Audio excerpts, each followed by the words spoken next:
bertahun-tahun di dalam penjara, dan saya melihat aktivitas yang menurut saya menyimpang dari pemahaman Islam yang benar, Islam yang baik. Kenapa? Karena mereka mudah mengkafirkan.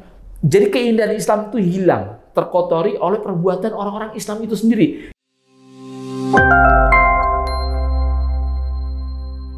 Jadi saya mau tanya dulu nih, ini dulu ceritanya bagaimana bisa, kalau sekarang saya manggilnya Ustadz, berarti dulu sempat menjadi terpidana terorisme, itu bagaimana ceritanya?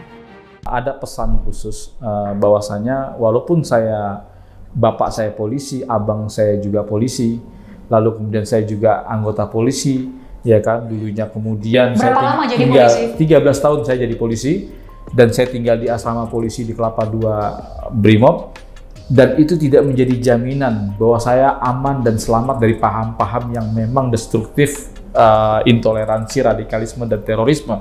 Dan itu ternyata banyak juga di kalangan ASN, TNI, dan Polri yang juga kemudian terpapar. Bahkan kita lihat pernah Pak Ria Mizat Riyakudu, Menteri Pertahanan, pernah mengeluarkan bahwa hampir 3% di kalangan TNI, bahkan BIN menemukan juga 2% di kalangan TNI Polri itu memasuki paham-paham intoleransi dan radikalisme.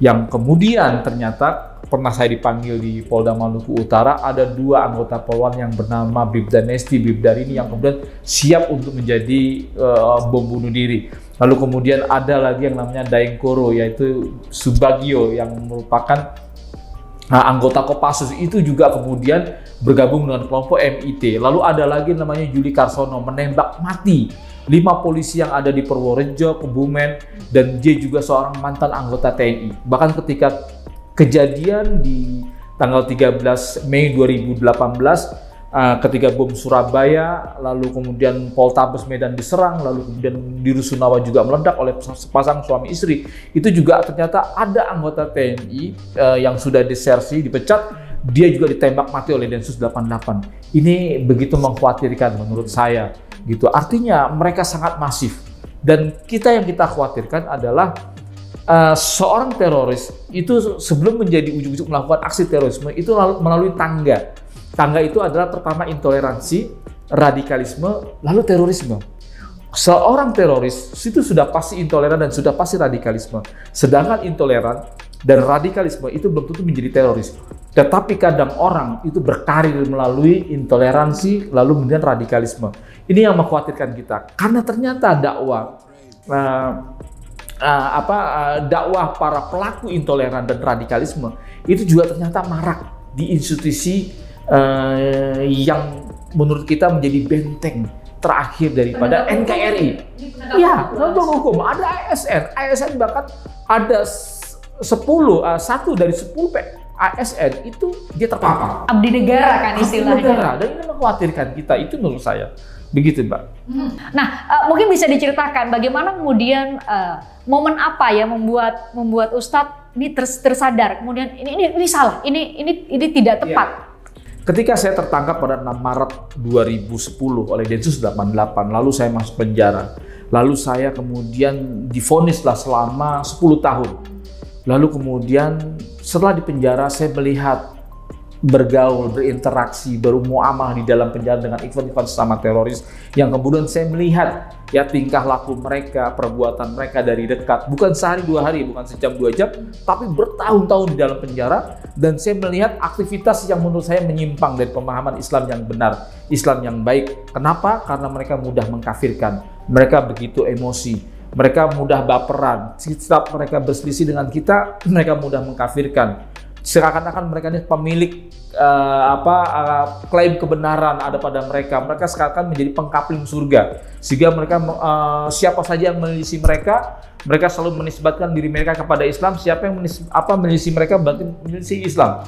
Siapa saja yang memerangi mereka berarti memerangi Islam. Sejak kapan mereka ini dipilih oleh Tuhan sebagai wakil yang sah, sehingga mereka bisa menentukan orangnya harus diazab, orangnya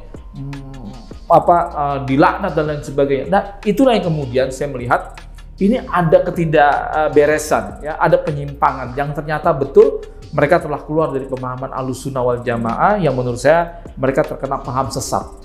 Dari situlah kemudian ternyata Tidak hanya itu, ditemukanlah surat-surat Syekh Osama bin Laden yang judulnya namanya From Abbottabad. Jadi surat-surat Osama bin Laden itu ketika di tim Navy SEAL 7 Amerika mendapatkan tempat persembunyian Syekh Osama bin Laden, lalu kemudian ditemukanlah harta karun. Harta karun ini bukan uang banyak atau bukan emas, tapi surat-surat kepada para akolim, amir-amir wilayah yang ada di seluruh dunia. Ternyata Osama bin Laden merasa khawatir bahwa gerakan jihad, bahwa gerakan yang dia pimpin itu tersusupi oleh paham-paham mudah mengkafirkan. Paham-paham yang kemudian sangat berbahaya dalam tubuh jihad itu sendiri, karena banyaknya orang-orang yang mengklaim menisbatkan diri mereka, kelompok-kelompok teroris ini, kepada Al-Qaeda itu sendiri. Dan itu merugikan katanya. Dan ternyata itu benar. Ya, dari sinilah kemudian saya lihat, ini memang nggak benar. Ini memang ada yang salah. Sejak itu saya mengumumkan ya berlepas diri daripada kelompok-kelompok mereka, dan alhamdulillah sampai sekarang saya terus membongkar daripada pemikiran, manhaj mereka dan metodologi mereka, baik secara lisan dan tulisan, dan saya menjadi agen perdamaian ya, menyerukan kepada masyarakat, diundang ke sana ke sini, bahkan ke seluruh Indonesia, dan menyerukan akan bahayanya, karena memang pemikiran ini sudah menyebar, dan itu bermula dari intoleransi dulu. Karena intoleransi ini nanti dari tangga-tangga untuk menjadi pelaku teror. Pelaku teror, dan ini sangat berbahaya. Karena jika tidak disembuhkan, kita tidak menyembuhkan dari hulu, kita hanya sibuk kepada hilir saja, kasus ini akan terus terjadi, akan terus ada. Berarti Ustadz sendiri sepakat bahwa iya, ini tidak terkait dengan agama tertentu, tapi ada distorsi pemahaman agama yang digunakan oleh mereka untuk bisa meningkatkan tadi dari intoleransi, kemudian jadi radikal, bahkan diperintahkan untuk melakukan aksi teror. Ustadz setuju itu? Iya, saya setuju. Karena ini ada sistem pembelajaran yang salah dari kalangan mereka, yang kemudian mereka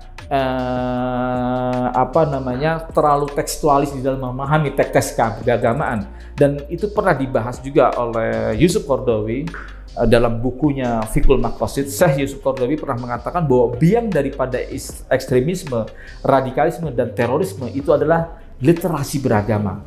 Orang-orang yang selalu jargonnya, dan ternyata memang betul 3.500 yang ditangkap oleh Densus selama 2 dekade sejak tahun 2000 lalu kemudian sampai 2021, itu kebanyakan mereka adalah jargonnya adalah kembali kepada Al-Quran dan As-Sunnah, dan mereka kebanyakan anti madzhab dan tidak bermadzhab.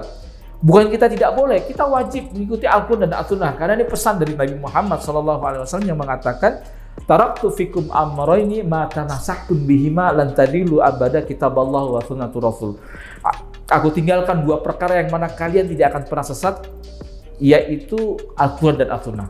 Yang kalian tidak akan pernah sesat selama-lamanya selama kalian berpegang kepada Al-Quran dan As-Sunnah. Masalahnya adalah siapa yang bisa memahami Al-Quran dan As-Sunnah? Apakah kita orang awam yang tidak pernah belajar lama, tidak pernah ngaji runut dan urut, lalu tiba-tiba menafsirkan keagamaan begitu saja? Tidak.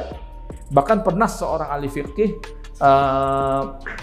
Ibnu Hajar Al-Haytami pernah mengatakan, al-haditsu mudallatun illa lil fuqaha. Hadis itu bisa menyesatkan kecuali bagi ahli fikih. Gitu. Karena Anda jangan pernah menafsirkan ayat Anda sementara Anda tidak mempunyai perangkat ilmu alat di dalam memahami. Karena dalam asar, hadis, Quran dan sebagainya itu ada mana am, mana khas, ada mana muqayyad, mana mujmal, ada nasah wal mansuh. Anda butuh belajar secara serius urut dan runut di dalam memahami teks keagamaan. Maka pernah ada seorang tabi'in yang mengatakan, laula Maliku walis la halaktu. Sungguh kalau bukan karena Imam Malik dan Imam Abu Lais, sungguh aku telah celaka. Kenapa? Karena kuntu adhunnu ma ja'an Nabi Muhammad sallallahu alaihi wasallam ya'malu bih. Karena setiap apa yang datang dari Nabi Muhammad, dan aku mengira setiap apa yang datang dari Nabi Muhammad itu bisa diamalkan begitu saja.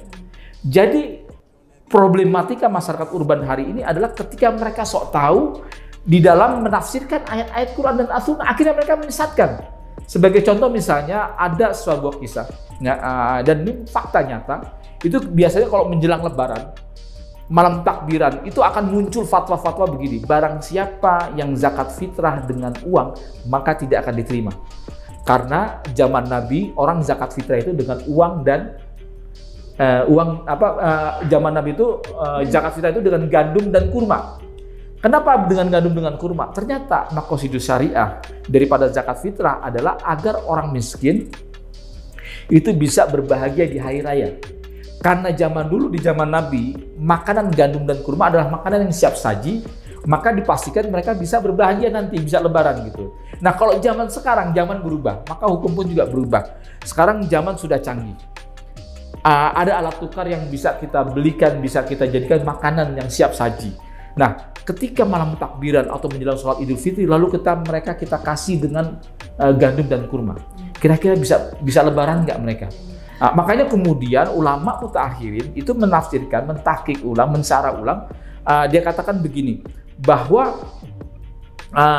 kita bisa memberikan zakat fitrah itu seminggu sebelum lebaran atau 3 hari sebelum lebaran. Agar apa? Agar mereka bisa belikan rendang, bisa belikan opor, bisa belikan santan dan sebagainya. Bisa dibayangkan kalau seandainya mereka diberikan malam takbiran ketika toko-toko semua pada tutup. Ini beras mau ditukar pakai apaan? Saya kira nggak bisa jadi lebaran mereka. Nah itulah ketika mereka terlalu tekstualis. Harusnya kontekstual gitu. Betul. Makanya kemudian mereka ini suka mengklaim bahwa mereka ini ta'dzibun nusus. Kami ini orang yang menghormati nas. Jadi kalau kata Yusuf Qaradawi, mereka kelihatan menjadi pejuang sunnah, pejuang Islam. Tapi pada dasarnya mereka sedang merusak sunnah. Makanya kemudian kata Yusuf Qaradawi, terkadang Islam itu terzolimi oleh orang-orang soleh daripada musuh-musuh Islam itu sendiri. Artinya apa? Al-Islam muhjibul muslim.